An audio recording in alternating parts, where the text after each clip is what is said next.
ইংরেজি ক্যালেন্ডার অনুযায়ী জানুয়ারির 1 তারিখকে যতই নতুন বছর বলি না কেন, আমাদের বাঙালিদের নতুন বছর তো আজ থেকেই শুরু।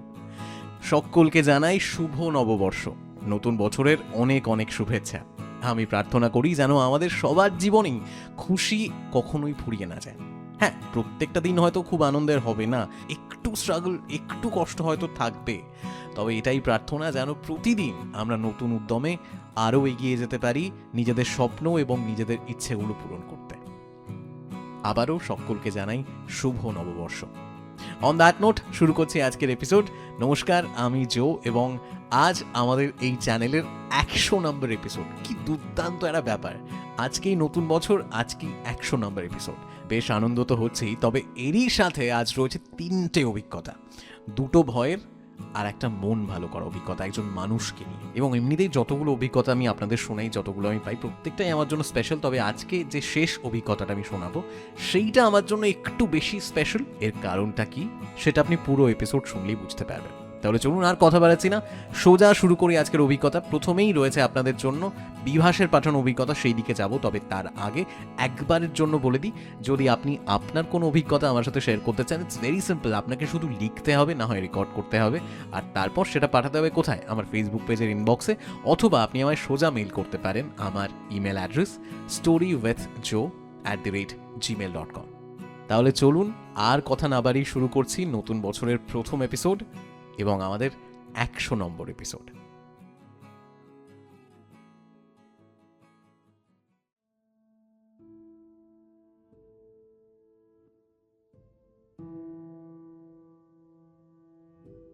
নমস্কার, আমি বিভাস বিশ্বাস, বাড়ি জোকা ঠাকুরপুকুর।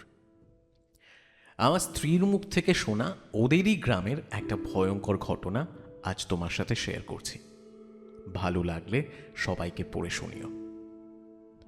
ঘটনাটি আমার শ্বশুর বাড়ির। আমার শ্বশুর বাড়ি দক্ষিণ 24 পরগনা জেলার সুন্দরবন লাগোয়া একটি গ্রামে। নামটা নাই বা বললাম এখানে। গ্রামটির অবস্থান এমন যে তার ডান দিক ও বাঁ দিক দুদিক দিয়েই বয়ে গেছে 2টি নদী, আর ওই 2টি নদী সংযোগকারী একটি রাস্তা চলে গেছে গ্রামের মধ্যে দিয়ে, এবং ঠিক আমার শ্বশুর বাড়ির সামনে দিয়ে। ওই রাস্তা দিয়ে সারাদিন লোক চলাচল করে, কারণ 2টি নদীতেই সারাদিন খেয়া পারাপার হয়। গ্রামের লোক তাদের নানা প্রয়োজনে নদীর ওপারের গ্রামগুলিতে যায়, তারাও আসে এবং সন্ধ্যের মধ্যেই ফিরে যায়। সন্ধ্যের পর খেয়া পারাপার বন্ধ থাকে। এবার এই ভয়ের ঘটনাটি প্রায় 30 বছরেরও বেশি আগের, এবং ওই রাস্তাটিকেই কেন্দ্র করে। তখন ওইসব অঞ্চলে কারেন্ট ছিল না, জানোই তো, আর সন্ধ্যের পর পথে লোক চলাচলও কমে যেত। ঘটনাটি ঘটে এক জ্যোৎস্না ভরা রাতে। প্রথম ঘটনাটি ঘটে ওর মামিমার সাথে। গ্রাম হওয়ার কারণে ঘরবাড়িগুলি অনেকটাই ছাড়াছাড়ি, গাছপালা ঘেরা, সাধারণত গ্রামে যেমনটা হয়। আমার স্ত্রীর মামা বাড়ি ওদের বাড়ির ডান দিকে 2টো বাড়ির পরে। ঘটনার দিন ওই রাত তখন প্রায় 3টে নাগাদ বাথরুম করতে উঠে একটা অবাক করা শব্দ শুনতে পায় মামি। রাস্তা দিয়ে কারা যেন হেঁটে আসছে।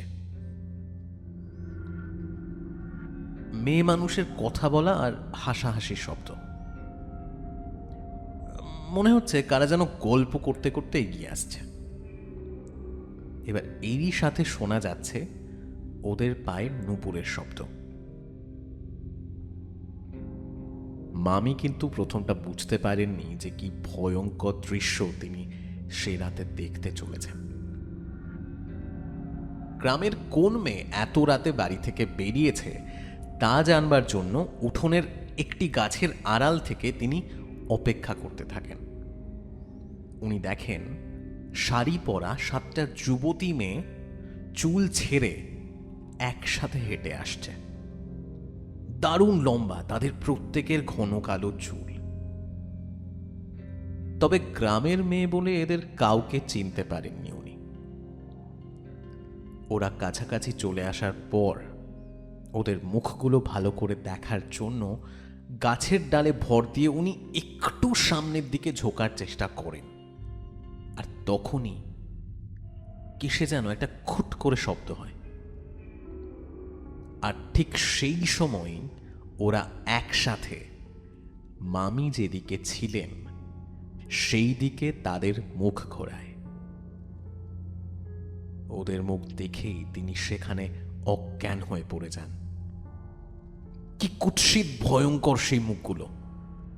তাদের কারো মুখে একটুও মাংস নেই, মুখের কঙ্কাল বেরিয়ে পড়েছে, আর তারা তাকিয়ে আছে তাদের ভয়ঙ্কর চোখ দিয়ে।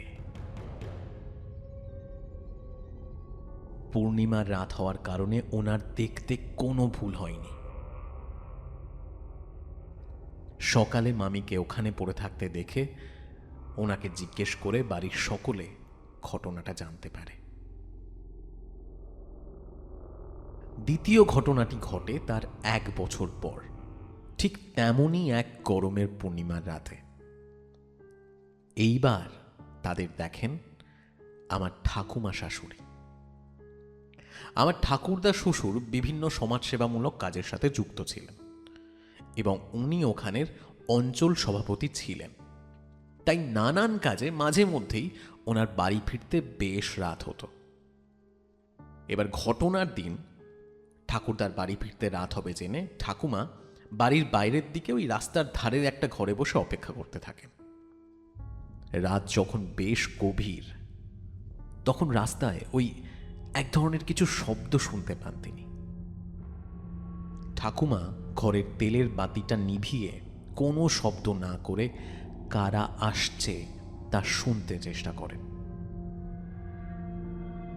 নুপুরের শব্দ জানলার ঠিক কাছাকাছি এসে পড়ার পর জেনে বা অজান্তেই তিনি একটু গলা খাঁখারি দিয়ে ওঠেন।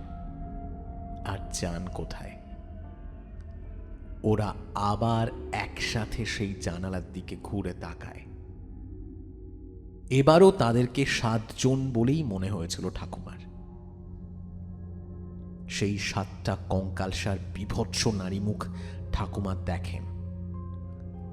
দেখে ওনার সারা শরীর ঠান্ডা হয়ে যায়। ঘরের ভেতরটা অন্ধকার থাকায় হয়তো ঠাকুমা সেই যাত্রা প্রাণে বেঁচে যান, আর তারা যে চোখের নিমিষে কোথায় চলে যায় ঠাকুমা তা বুঝতে পারেন না। ঠাকুরদা বাড়ি ফেরা পর্যন্ত তিনি ভয়ে 1 পাও নড়তে পারেননি সেখান থেকে। বাড়ি ফিরলে সব কথা তিনি ঠাকুরদাকে জানান। শুনে তিনি ঠাকুমাকে একটু বকাঝকাও করেন যে এর আগেও ঠিক এমন ঘটনা একবার ঘটেছে জেনেও কেন তিনি তাদের দেখবার চেষ্টা করেছেন। এই 2টি ঘটনা শোনার পর গ্রামের সকলের মনে তখন ভয়ের সঞ্চার হয়। তবে আর কেউ তাদের দেখেছে বলে এমনটা কিন্তু পরে শোনা যায়নি।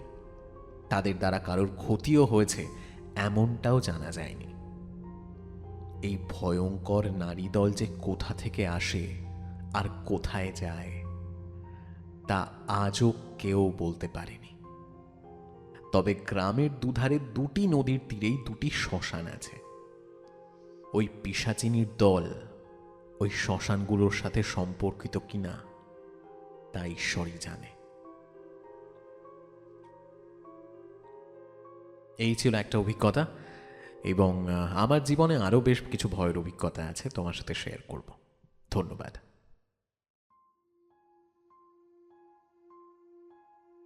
আপনারা শুনলেন বিভাসের পাঠানো অভিজ্ঞতা, এবং আমি জাস্ট একটাই জিনিস বলতে চাই, জাস্ট ইমাজিন যদি আপনি এমন কিছু দেখতে পেতেন নিজের চোখের সামনে, যে কিছু এমন মানুষ তো বলা যায় না, অশরীরী, তারা হেঁটে আসছেন এবং হঠাৎ করেই আপনার সাথে তাদের চোখাচোখি হলো, কি হবে সেই সিচুয়েশনে?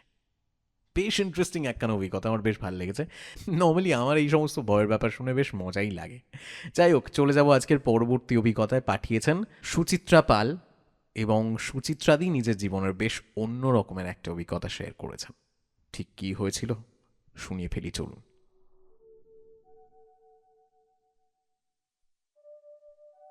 নমস্কার জো, তুমি আমার থেকে অনেকটাই ছোট হবে, তাই তোমায় নাম ধরেই ডাকছি।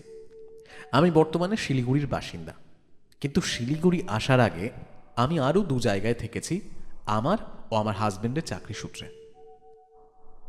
শিলিগুড়ির আগে আমরা থাকতাম ব্যারাকপুরে। সেখানে একটা অ্যাপার্টমেন্টে ফ্ল্যাট ভাড়া নিয়ে থাকতাম। আজকে যে ঘটনাটা লিখছি সেটা সেখানকার। আমার হাজবেন্ডের সাথে আমার অ্যারেঞ্জড ম্যারেজ হলেও আমি ওকে আগে থেকেই চিনতাম, তাই বিয়ের পর আমাদের একজন আরেকজনের সাথে অ্যাডজাস্ট করতে কোনো সমস্যা হয়নি। আমাদের পছন্দ আর অপছন্দ প্রায় এক, তাই আমাদের মতের অমিলও খুব একটা হতো না। ব্যারাকপুরে আসার আগে আমরা যে বাড়িটায় ছিলাম সেখানে আমরা একসাথে প্রায় 2 বছর কাটিয়েছি। আমরা খুব খুশি ছিলাম নিজেদের সংসার নিয়ে। এরপর কর্মসূত্রে যখন ব্যারাকপুরে শিফট হই, এর 1-2 মাস পর থেকেই আমাদের প্রায় ঝগড়া হতে লাগলো।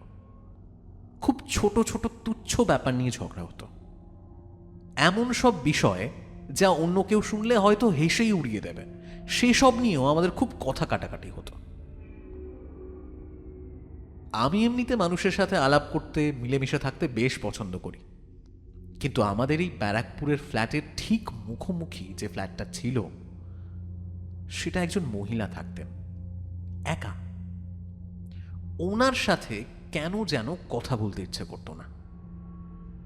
ওনার চাহনির মধ্যেই কিছু একটা ছিল, খুব নেগেটিভ কিছু একটা। মানে ওনার আশেপাশে থাকলেই সেটা ফিল হতো। উনি আমার সাথে মাঝে সাঝে 1-2টো কথা বলতেন, কিন্তু আবার অনেক সময় যেন দেখেও দেখতেন না বা ইন্টারেস্টেড নন, এমন একটা মুখ বানিয়ে এড়িয়ে যেতেন। আমিও জোর করতাম না। আমিও ওনার এই অদ্ভুত আচরণের কথা কাউকে বলিনি। ওই সময় আমার যে হাউস হেল্প ছিল মেয়েটা, সে একদিন আমাকে এসে বলছে যে, দিদি, তোমাদের উল্টো দিকে যে মহিলা থাকেন ওনার কি কোনো সমস্যা আছে? শুধু শুধু খোঁচা দিয়ে কথা বলেন, ঝগড়া করেন। আমি বললাম যে পাত্তা দিস না, কিছু মানুষ ওরম থাকেন, খিটখিটে। কিন্তু কিছুদিন পর থেকে একটা জিনিস দেখে খুব অবাক হলাম, যে আমার হাজবেন্ডকে যখনই উনি দেখতেন উনি যেন একটু বেশি আগ্রহ নিয়ে কথা বলতে শুরু করেন। নিজের জীবনের কত কথা ওনার যেন শুধু ওর সাথেই শেয়ার করতে হবে। এই দেখে আমি একদিন আমার হাজবেন্ডকে বললাম যে, ওই মহিলা তোমার সাথে এত কি কথা বলেন, আমায় তো দেখলেই এড়িয়ে চলেন। আমার হাজবেন্ড এই ব্যাপারটায় খুব একটা গা করল না। তা যাই হোক, আরো কিছু মাস কাটলো ওখানে। আমাদের ঝগড়াও যেন আরো বাড়তে লাগলো। একদিন রাতে খুব বাড়াবাড়ি রকমের চিৎকার চেঁচামেচি হলো আমাদের। এতটাই এফেক্ট করলো আমায় সেটা, যে পরদিন আমি অফিস গেলাম না, একটু একা থাকবো বলে। আমার ফ্ল্যাটের ঠিক নিচের ফ্ল্যাটে একজন দিদি থাকতেন। ওনার সাথে আমার ভালোই বন্ধুত্ব হয়েছিল। আমি বাড়ি আছি জেনে তিনি এলেন। এসে আমায় জিজ্ঞেস করলেন যে, কাল রাতে তোমাদের ঘর থেকে এত আওয়াজ আসছিল, সব ঠিক আছে তো? আমি কিছু বললাম না। তখন উনি আবারও বললেন যে, তোমাদের ঘর থেকে প্রায় ঝগড়ার আওয়াজ পাই। আমি ওনাকে তখন বন্ধু ভেবেই বললাম যে, আমাদের মধ্যে কখনো এত কথা কাটাকাটি হতো না, কিন্তু হঠাৎ যে কি হলো। তখন ওই দিদি হঠাৎই বললেন যে, তোমাদের উল্টো দিকের মহিলার সাথে কি তোমাদের কথা হয়? আমি মাথা নাড়লাম। উনি বললেন, উনি কি তোমাদের কিছু দিলে তোমরা খাও? আমি এই প্রশ্নটার মানে বুঝলাম না। বললাম যে, হ্যাঁ, উনি মাঝে মধ্যে ওকেশনালি এটা ওটা দেন, এবং ভদ্রতার খাতিরে আমিও তাই দিই। এটা শুনে সেই দিদি প্রায় আঁতকে উঠলেন। উনি বললেন যে ওনার দেওয়া একটা জিনিসও খাবে না, উনি দিলে ঘরে এনে না হয় ফেলে দিও, কিন্তু খেও না, আর তোমার হাজবেন্ডকেও না করবে। বেশি আলাপের কোনো দরকার নেই ওনার সাথে। আমি অবাক হয়ে কারণ জিজ্ঞেস করতে দিদি কিছুটা এড়িয়ে গেলেন প্রশ্নটা। বললেন, বিল্ডিংয়ের বাকি মহিলাদের থেকে নাকি তিনি শুনেছেন যে কেউই ওই মহিলাকে খুব একটা পছন্দ করে না। তাই এই ব্যাপারটা তখন আমায় ভাবালেও আমি নিজের ঝগড়া নিয়ে এতটাই অ্যাফেক্টেড ছিলাম যে একটা সময় পর ভুলেই যাই। আমার হাজব্যান্ড বাড়ি ফিরলে ঠান্ডা মাথায় ওর সাথে কথা বলে ঠিক করলাম হয়তো আমরা কিছুদিনের জন্য কোথাও ঘুরে আসলে আমাদের মনটা ভালো হবে।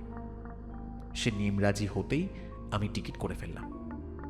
দুজনে প্রায় 10 দিনের মতো ছুটি নিয়ে খুব কাছের এক আত্মীয়র বাড়ি ঘুরে এলাম।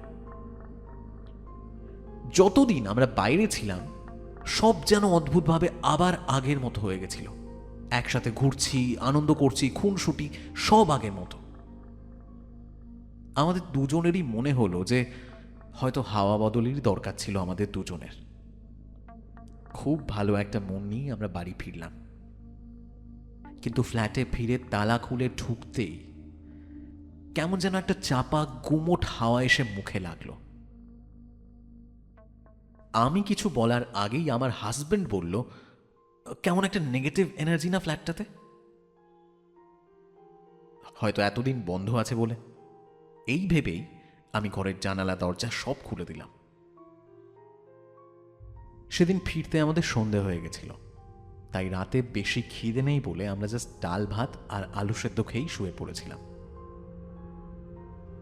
পরদিন সকালে আমার ঘুম ভাঙলো একটু দেরিতে, কিন্তু উঠেই বুঝলাম কোনো একটা কারণে আমার হাজবেন্ড খুব রেগে আছে। আমি কি হয়েছে জিজ্ঞেস করায় বলল, যেদিনের খাবার সেদিন শেষ না করে রেখে দেওয়ার কি আছে। আমি বুঝলাম না কি বলছে। আগের রাতে তো শুধু একটু ডাল বেঁচে গেছিল, সেটা ফ্রিজে রেখে দিয়েছিলাম। সে বলল ডাল নাকি পুরোটাই নষ্ট হয়ে গেছে। সকালে দুধ রাখতে গিয়ে ফ্রিজ খুলতেই নাকি বীভৎস গন্ধ নাকে এসে লাগছে। আমি বিছানা থেকে নেমেই দৌড়ে গিয়ে ফ্রিজটা খুললাম আগে। সত্যি খুব বাজে গন্ধ হয়ে আছে, আর অবাকভাবে আগের দিন রাতে করা ডালটা পুরো নষ্ট হয়ে সবুজ হয়ে গেছে, যেন এক রাত নয় 1 মাস ধরে কেউ রেখে দিয়েছে। হাজব্যান্ড তখনও এই ব্যাপারটা নিয়ে রাগারাগি করছে দেখে আমিও মাথা গরম করে 1-2 কথা বললাম। এরপর এই একটা ছোট্ট কথা নিয়ে আমাদের ঝগড়া এত বেড়ে গেল যে কথা শেষ পর্যন্ত ডিভোর্স অবধি চলে গেল। সে রেগে ঘর থেকে বেরিয়ে গেল, আর আমিও বোকার মতো দাঁড়িয়ে রইলাম। সেদিনই দুপুরের আগে সেই নিচতলার দিদি দেখা করতে এলেন। এসে যখন সব শুনলেন, উনি একটু আমতা আমতা করে বললেন, তোমাকে আগে বলিনি শুধু ভয় পাবে বলে। আসলে তোমাদের এই ফ্ল্যাটে আগেও 2 দম্পতি থাকতে এসেছিল, তারাও বেশি দিন থাকতে পারেনি। এত ঝগড়া হতো তাদের মধ্যে যে প্রায় ছাড়াছাড়ি হওয়ার জোগাড়। শেষ যারা ছিল তাদের মধ্যে বউটার তো শেষের দিকে খুব শরীর খারাপ হয়ে যায়, তাই ওরা ফ্ল্যাটটা ছেড়েছে। তোমাদের উল্টো দিকের ফ্ল্যাটে যে মহিলা থাকেন, ওনার স্বামী খুব অদ্ভুতভাবে মারা গেছিলেন। যারা এই বিল্ডিংয়ে অনেক আগে থেকে আছেন তারা বলেন ওই মহিলা নাকি কালো জাদু করে। এই পাশের ফ্ল্যাটে কাউকে তিনি সুখে থাকতে দেন না। এসবে তুমি বিশ্বাস করো কিনা জানি না, যদি করো তাহলে ভালো থাকতে এই বাড়ি ছেড়ে দাও। আমি সব শুনে আগে মাকে ফোনে সব জানালাম। মা তারপর একজন চেনা জেঠুর সাথে কথা বলে আমাকে একটা মন্ত্র দেন আর বলেন এই ফ্ল্যাটটা ছাড়তে। আমি মাকে দিই হাজবেন্ডকে বলাই বিষয়টা, আর তারপর আমরা সেই ফ্ল্যাটটা ছেড়ে দিই। আজ আমাদের 5 বছর হয়ে গেছে বিয়ের। একটা 1.5 বছরের মেয়েও আছে আমাদের। আর কোনোদিন এরকম ঝগড়া হয়নি আমাদের।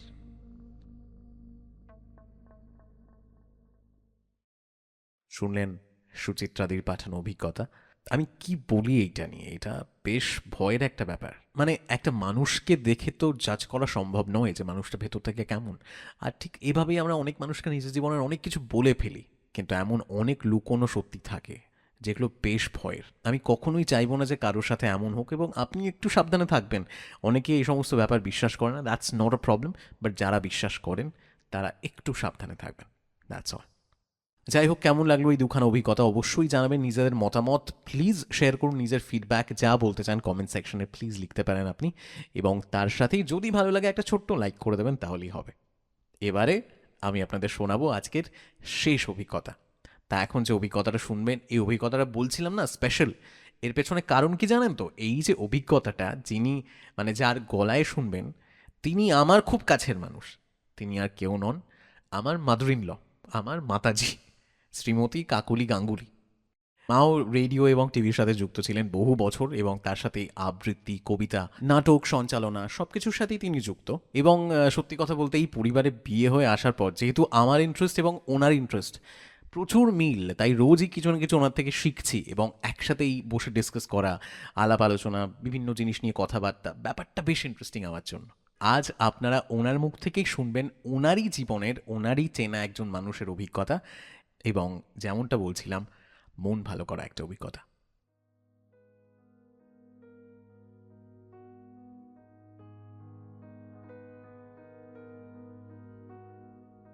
ঘটনা না বলে বলা যেতে পারে একটা জীবনের কথা। একেবারে ছোটবেলা থেকে আমি চোখের সামনে দেখেছি।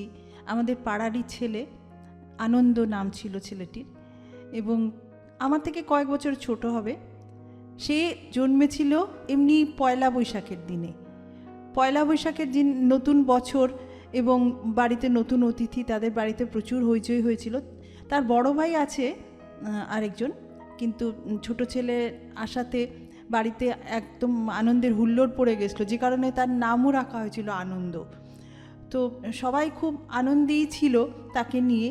কিন্তু সে যখন একটু বড় হতে শুরু করলো, সে পয়লা বৈশাখের দিন এলে খুব খুশি হয়ে উঠতো। আমরা ভাবতাম সে জন্মদিন বলেই বোধহয় এত খুশি হচ্ছে।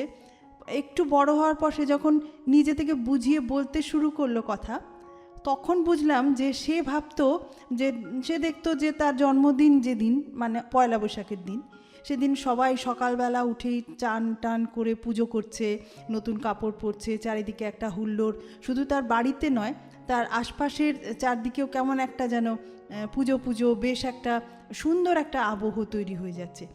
প্রথম প্রথম যখন সে ছোট ছিল, সে ভাবতো বুঝি এটা তার জন্মদিন উপলক্ষেই বুঝি সব কিছু হচ্ছে। কিন্তু তারপর যখন সে বুঝতে পারলো যে এটা আসলে পয়লা বৈশাখ মানে একটা শুভ দিন, একটা সবার জন্যেই মাঙ্গলিক একটা আয়োজন থাকে সেদিন, ফলে সবাই সেগুলো নিয়ে ব্যস্ত থাকে, তখন কিন্তু ধীরে ধীরে সে একটু বিষণ্ণ হতে শুরু করলো যে আমার জন্মদিনটা তাহলে কেউ পাত্তাই দিচ্ছে না, সবাই খালি পয়লা বৈশাখ নিয়েই মেতে রয়েছে। সে একদিন তার দাদুর কাছে গিয়ে এই কথাটা বলেছে যে, দাদু দেখো, আমার জন্মদিন তো কেউ পালন করে না, সবাই পয়লা বৈশাখ পালন করে, আমার জন্মদিন আর পালনই হয় না। তখন দাদু তাকে বোঝালেন, তার মতো করে তিনি বোঝালেন যে দেখ, এমন একটা শুভ দিন, এরকম শুভ দিনে জন্মদিন কিন্তু সবার হয় না, তোর খুব ভাগ্য ভালো, তুই এত সুন্দর একটা দিনে জন্মেছিস, এবং যেহেতু এই দিনটা সবার মঙ্গল কামনা করা হয়, সবার ভালো চাওয়া হয়, তুই যখন আস্তে আস্তে বড় হবি, তুইও যেন মানুষের জন্য সবসময় ভাববি, মানুষের জন্য ভালো করার চেষ্টা করবি, দেখবি তোর জন্মদিনটাকে তুই অন্যভাবে একটা অনুভব করতে পারবি। তখন তার কত বয়স হবে, 5-6 বছর বয়স হবে। ওইটুকু ছোট ছেলে দাদুর এই কথাটার কি অর্থ বুঝেছিল জানি না। আমরা খুব হাসাহাসি করেছিলাম যদিও তাকে নিয়ে, তার এরকম দুঃখ দেখে যে তার জন্মদিন পালন হয় না, খালি পয়লা বৈশাখ পালন হয়। তো আমরা তাকে নিয়ে খুব হাসাহাসি করতাম, খেপাতাম তাকে যে তোর জন্মদিন হয় না, খালি পয়লা বৈশাখ হয়। তো যাই হোক, কিন্তু ওইটুকু ছেলে, জানি না সে দাদুর কথা শুনেই অনুপ্রাণিত হলো নাকি এটা তার স্বভাবতই ছিল ব্যাপারটা। দেখতাম কি, সে শুধু মানুষ না, তখন তো ছোট, মানুষের জন্য সে ভাবে, অতটা বোঝা যেত না, কিন্তু দেখতাম যে কোথাও একটা পাখির বাসা ভেঙে যদি পাখি পড়ে গেছে, সে তাড়াতাড়ি ছুটে যেত পাখিটাকে কোলে তুলে নেওয়ার জন্য। অথবা পথের পাশে একটা কুকুরের বাচ্চা হয়তো মাকে খুঁজে পাচ্ছে না, কান্নাকাটি করছে বা কিছু, সে গিয়ে দেখতাম যে গাড়ি ঘোড়া আসছে সেগুলো উপেক্ষা করে দৌড়ে গিয়ে কুকুরটাকে সে তুলে আনার চেষ্টা করতো বাড়িতে। অনেক সময় কাকিমার কাছে, মানে ওর মার কাছে বকাও খেয়েছে সেজন্য, যে রাস্তার কুকুর তুলে এনেছে। তো এগুলো কিন্তু ছোটোবেলা থেকেই ওর মধ্যে ছিল, অদ্ভুতভাবেই ছিল। এবং আস্তে আস্তে যখন সে বড় হলো, ধীরে ধীরে আমাদের সবারই বিয়ে টিয়ে হয়ে এদিক ওদিক ছড়িয়ে পড়লাম, তারও বিয়ে হলো, একটি মেয়েও হলো। কিন্তু এই সমস্ত যে স্বাভাবিক জীবনযাত্রা, তার পাশাপাশি তার মধ্যে যে বিশেষত্বটা ছিল, সে তার ব্যক্তিগত জীবনে যতই ব্যস্ততা থাক, সেই দুঃখ বা দুর্দশা সে কারোর কাছে কোনো সময় বলতো না। প্রতিটা মানুষের জীবনেই তো কিছু দুঃখ দুর্দশা থাকে, এবং আমরা অনেক সময় এর কাছে তার কাছে বলি গিয়ে যে জানো আমার এরকম কষ্টে আছি বা অমুক। সে কোনো দিন নিজের কথা কারোর কাছে বলতো না। কিন্তু যখনই কেউ তার কাছে সাহায্য চাইতো, বা এমনকি সাহায্য চাইতেও হতো না অনেক সময়, সে যদি দেখতো একটি মানুষ দুর্দশায় পড়েছে, হয়তো তার পাশের বাড়ির বৃদ্ধ ভদ্রলোক কেউ নেই, তার ছেলে মেয়ে হয়তো দূরে থাকে, ভদ্রলোককে ডাক্তারের কাছে নিয়ে যেতে হবে, সে নিজের থেকে দৌড়ে গিয়ে ওই ভদ্রলোকের ডাক্তারের কাছে নাম লেখানো, ভদ্রলোককে ডাক্তারের কাছে নিয়ে যাওয়া। এমনকি পাড়াপড়শি এমনও হয়েছে যে কেউ অসুস্থ মানুষ বাইরে যেতে হবে, হয়তো চেন্নাই যেতে হবে বা কোথাও যেতে হবে চিকিৎসার জন্য, সঙ্গে যাওয়ার কেউ নেই, সে নিজের অফিস বন্ধ করে, নিজের সব কাজ বন্ধ রেখে তাদের সাথে দৌড়তো, চলুন আমি নিয়ে যাচ্ছি। তো আমরা না আনন্দের এই কাজ নিয়ে প্রায়ই আলাপ আলোচনা করতাম যে ভারী অদ্ভুত ছেলেটা, নিজের কথা কোনো সময় বলে না, নিজের কথা ভাবেও না, মানুষের কাজে ঝাঁপিয়ে পড়ার জন্য সে যেন সবসময় এক পায়ে খাড়া থাকতো। এরকমই চলছিল। তো অনেক মানুষই তার কাছে কৃতজ্ঞ যে ছেলেটা এত মানুষের জন্য ভাবে, এত কিছু করে। আমার ব্যক্তিগত জীবনও ছোটোখাটো হয়েছে, হয়তো আমার বাড়িতে আমার শাশুড়ি খুব অসুস্থ, আমার বাবাও অসুস্থ, একদিকে আমার হাজব্যান্ড বাড়িতে নেই, কলকাতায় গেছে হয়তো, আমি কি করে ডাক্তারের কাছে নিয়ে যাব বাবাকে ভাবছি। তো দিশা না পেয়ে হয়তো সেই মুহূর্তে আমার আনন্দর নামই মনে এসছে, আমি হয়তো তাকে ফোন করেছি চট করে যে ভাই তুই একবার আসতে পারবি, আমার তো এরকম অবস্থা, বাবাকে ডাক্তারের কাছে না নিলেই নয়, কিন্তু আমি তো বাড়ি ফেলে বেরোতে পারছি না। সে যেখানে যখন থাকুক, সে অফিস থাকুক কাজ থাকুক, দৌড়ে চলে আসবে, এসে বলছে তুমি কোনো চিন্তা করো না, আমি সব ব্যবস্থা করছি।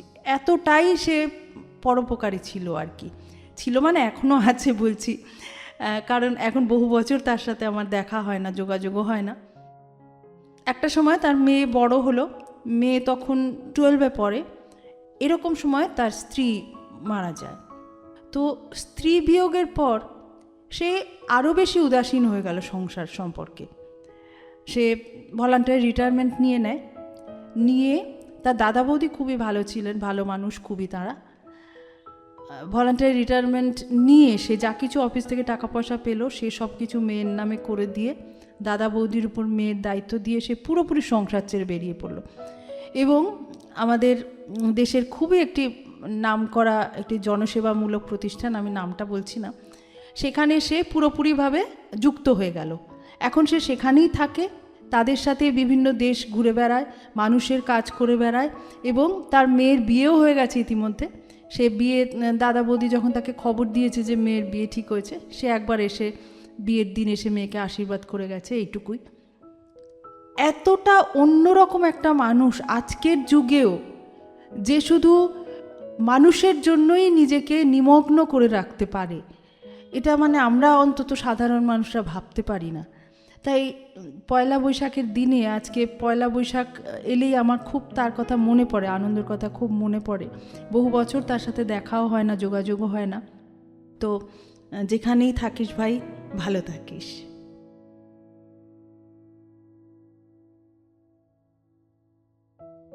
তা এই ছিল আমাদের আজকের 3টে অভিজ্ঞতা। প্রথমে শুরু করেছিলাম ভয় দিয়ে, শেষটা হলো কোথাও না কোথাও একটু মন ভালো করা একটা অনুভূতি নিয়ে। আশা করি আজকের এপিসোড আপনাদের ভালো লেগেছে। 100 নম্বর এপিসোড, এবং তার সাথে নতুন বছরের, নতুন বাংলা বছরের প্রথম এপিসোড। ব্যাপারটা ইন জেনারেল কিন্তু প্রচণ্ড স্পেশাল, এবং বিভাসদা এবং সুচিত্রাদি দুজনকেই অসংখ্য ধন্যবাদ নিজেদের অভিজ্ঞতা আমার সাথে শেয়ার করার জন্য। আর তার সাথেই আপনাদেরকেও অসংখ্য ধন্যবাদ জানাতে চাই, কারণ আপনারা না থাকলে কোনোভাবেই আমরা এত দূর পৌঁছতে পারতাম না।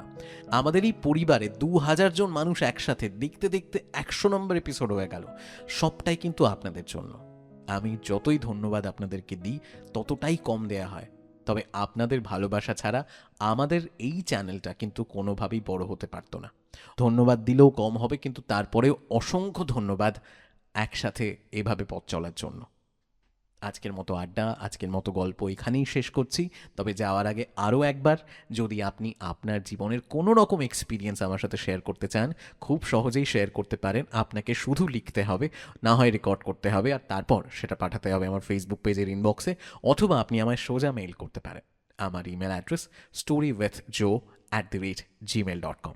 সবাই খুব ভালো থাকবেন। আবারও সকলকে শুভ নববর্ষ।